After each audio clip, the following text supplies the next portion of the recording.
देश के संविधान से मोहब्बत करने वाले, लोकतंत्र को हिंदुस्तान में कायम रखने की कोशिश करने वाले तमाम लोग अपने अपने इलाकों से निकलकर दिल्ली पहुंचेंगे। 15 तारीख से इंशाल्लाह हमारा इरादा है कि बरेली से तिरंगा यात्रा की शक्ल में पैदल मार्च दिल्ली तक किया जाएगा और राष्ट्रपति को ज्ञापन दिया जाएगा। 21 को हमारी ये यात्रा दिल्ली में समाप्त होगी और 21 तारीख को हिंदुस्तान के मुख्तलिफ सूबों से तमाम लोग वहाँ मुत्तहिद होकर ज्ञापन में शामिल होंगे। ज्ञापन देने वालों में 15 लोगों को शामिल किया जाएगा। सिर्फ 15 लोग ज्ञापन पेश करेंगे राष्ट्रपति से मुलाकात करके। बाकी लोग समर्थन में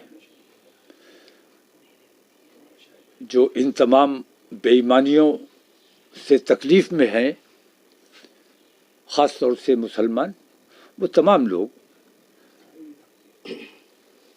उस ज्ञापन की हिमायत में साथ शरीक रहेंगे। ज्ञापन सिर्फ 15 लोग राष्ट्रपति को पेश करेंगे। हुकूमत खालिस बेईमानी का काम कर रही है।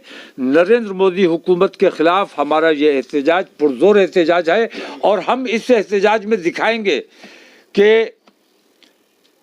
हमें मुल्क को ताकत नहीं दिखानी है, हमें प्रधानमंत्री को अपनी ताकत दिखानी है कि हमारे सब्र का जो इम्तिहान लिया गया है, अगर हम सड़कों पे निकलते हैं तो अगर कहीं माहौल ख़राब होता है तो उसकी जवाबदेही, उसकी जिम्मेदारी हम पर नहीं होगी, उसकी जिम्मेदारी हुकूमत पर होगी।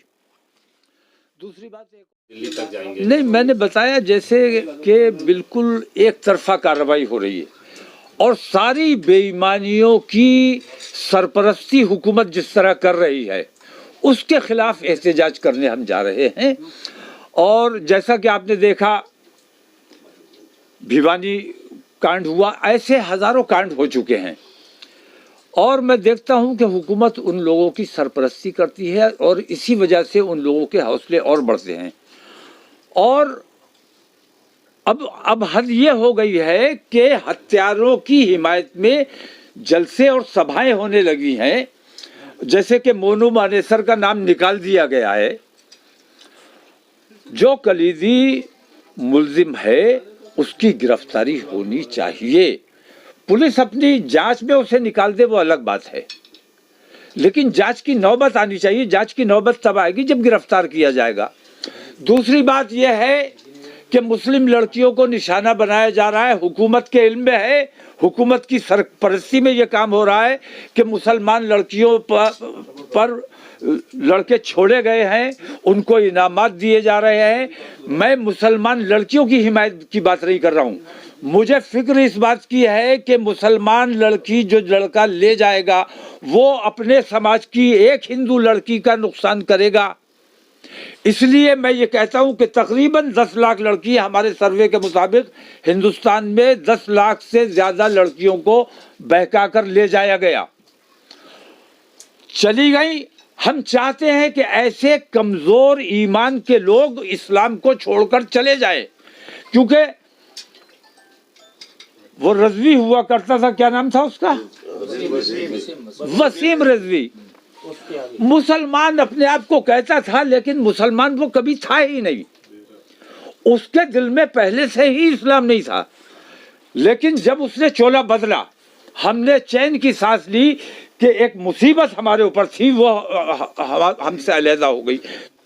जब 10 लाख तुम बाहर से ले आए तो तुम्हारी 10 लाख लड़कियां तो रह गई, वो कहीं इधर उधर जाती हैं, किसी मुसलमान के साथ चली जाती हैं, तो फिर तुम हमें डबल टारगेट करोगे, फिर कहोगे कि लव जिहाद हो रहा है। लव जिहाद नाम की कोई चीज़ नहीं है, मुसलमान में इस किस्म की कोई मुहिम नहीं चलाई जाती है।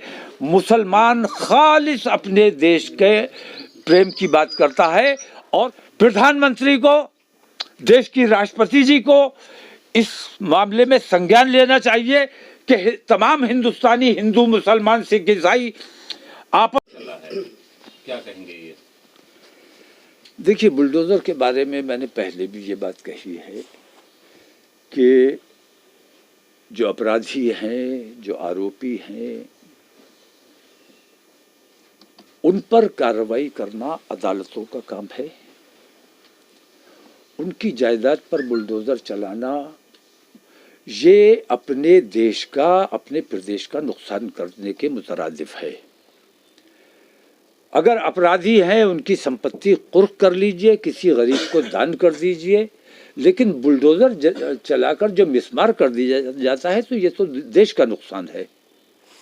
दूसरी बात कि मैंने कोई अपराध किया है, अब मैं जिस घर में रहता हूँ उस घर में परिवार के और लोग भी रहते हैं जिनसे मेरे ताल्लुकात अच्छे नहीं हैं,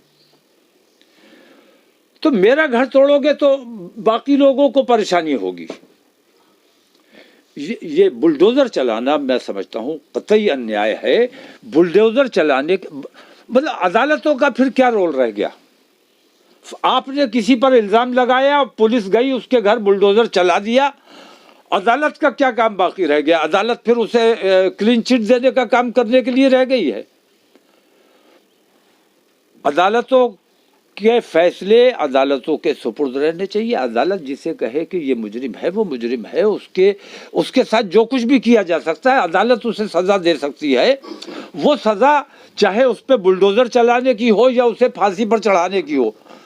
संपत्ति ने कोई अपराध नहीं किया है, संपत्ति को मिसमार करने का क्या मतलब? अपराध किसी इंसान ने किया है, वो जिस घर में रहता है उस घर ने कोई अपराध नहीं किया है। तो बुलडोज़र की मैं शदीद मुखालफत करता हूँ, मजम्मत करता हूँ। किसी भी हालत में बुलडोज़र नहीं चलाया जाना चाहिए और ये अदालत के कामों में हस्तक्षेप मैं मानता हूँ इसे। पुलिस का काम है बुलडोज़र चलाना नहीं है, पुलिस का काम मुल्जिमों की गिरफ्तारी करना है, अदालत के सामने पेश करना है। इसके अलावा उनका जो काम है वो गलत काम किया जा रहा है, उसकी मैं सख्त मजम्मत करता हूँ।